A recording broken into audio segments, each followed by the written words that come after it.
Hey, what is up, everybody? This is Stevie Breach coming to you talking about WWE Fastlane 2017. It's over and done with. I can honestly tell you that I watched this pay-per-view in two shifts. I watched this all the way up until the main event, and then I watched the movie, and then I came back and watched the main event. If I would have known the main event was only going to be 21 seconds, I probably wouldn't have waited the 2 hours. But Hacksaw Ridge was a fucking badass movie. I'm glad I watched it. Anybody out there who hasn't seen it, go out of your way to see that movie. It's fucking badass. Honestly, I didn't really think that Fastlane was that much to live up to. And honestly, with all the crap that I talked about Fastlane, about it not being that big of a pay-per-view, and I only cared about the main event, why didn't I just stay and watch the main event now that I think about it? But I watched the whole rest of the show, and I can honestly tell you that really not much happened. In the Fastlane 205 Kickoff Show, Tozawa and Rich Swann beat Kendrick and Nomar Dar. Match wasn't that good, wasn't really much to talk about. They almost, normally when they do the kickoffs, the pre-show match is around the half-hour mark. This one was right at the very end, and it was almost like they went pre-show, they did the match, then they did right into the pay-per-view. So that was one way to do it. Opening match was the one match that I thought was going to be match of the night, Samoa Joe versus Sami Zayn. They did a very physical style match with Samoa Joe really being able to overpower and beat down on Sami Zayn. Sami Zayn was able to get some offense in there, but honestly, when it comes down to it, was never able to pull out the big one. And he did get a 2 count. He did hit a big move on him, but it just basically was Sami in desperation mode the whole time. Luke Gallows and Machine Gun Carl Anderson were able to hold on to the tag titles over Enzo and Big Cass. It looks like they're going to be going into WrestleMania as tag champs, which I think, honestly, in my mind, is payback for the hell of a year these guys have had. As fans of these guys, you root for them and you want to see them win the big one. And it just took forever for them to get there. Gallows and Anderson, honestly, in my mind, I know that they wanted to get New Day to the point where they broke Demolition's record, to the point where they just cheated and said they did it. And then once fans started to shit on it, they changed their mind. But Gallows and Anderson should have beat the New Day a long time ago. Good tag champs.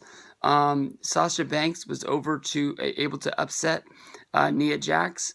In the match, it's desperately going to be looked at as, the come from behind victory, but Nia Jax was able to overpower Sasha Banks throughout the whole match. It was almost the same match as Samoa Joe versus Sami Zayn. Sasha Banks hitting some moves in there, getting some offense in, but they were mostly desperation shots and nothing to really get it there. But she was able to get the pin, with the roll up, and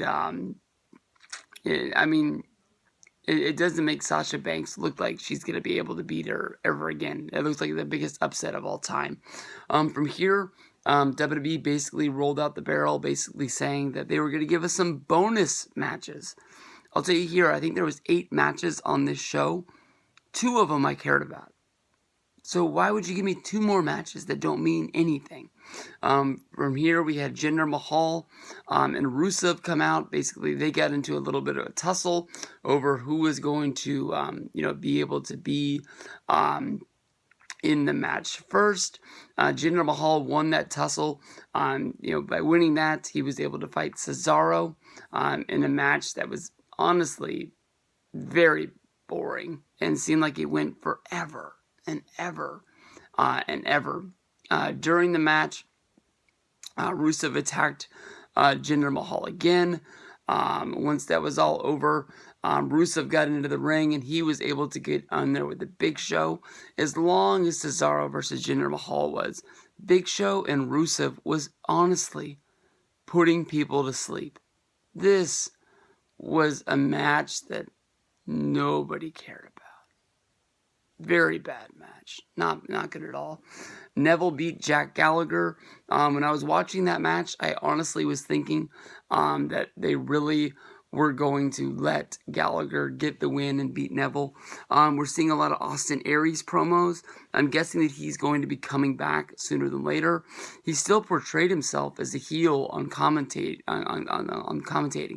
but I wouldn't be surprised if it's Austin Aries against Neville for the 205 Cruiserweight title, possibly as a WrestleMania match, which is pretty cool for Austin Aries. From there, we go into the co-main events, which is the big three matches. Roman Reigns was able to beat Braun Strowman. A very, very good match. They even had Strowman basically lose clean. No Undertaker, which is going to make a lot of people, I guess you can say, upset. There was that rumor where basically Amazon listed the Fastlane DVD, and on the cover of the Fastlane DVD was The Undertaker, Brock Lesnar, and Goldberg, I think were the three guys that were on there. So I don't know who got on Amazon, was able to list a fake Fastlane, or just WWE changed their minds. But I think that's going to be the one thing that people will remember the most, is the fake rumors that came out about this show. The finish came when Strowman did a big splash off the top rope, and then basically he missed where Reigns hit him with a spear and pinned him for the 1, 2, 3. Bayley beat Charlotte. Charlotte pay-per-view record is done, and that's going to be all she wrote. Bayley was able to hit the belly-to-belly on Charlotte, and then basically that was it. Then we go into the main event, which basically was 30 seconds of Goldberg beating Kevin Owens to become the champion. That saved the show. But honestly, I don't think there's a lot of people going bananas about this like they did about Survivor Series. I think it might be a mistake that Goldberg versus Brock is going to be your Universal Championship match. Doesn't have to be the main event. Possibly going to be one of the matches that people are talking about, but people were going to be talking about it the same amount, championship or no championship. So, we'll see. I guess they're telling a story of Owens versus Jericho. Owens beat up Jericho. Jericho fucked Owens. And we'll see where we go from here. WrestleMania, right up around the corner.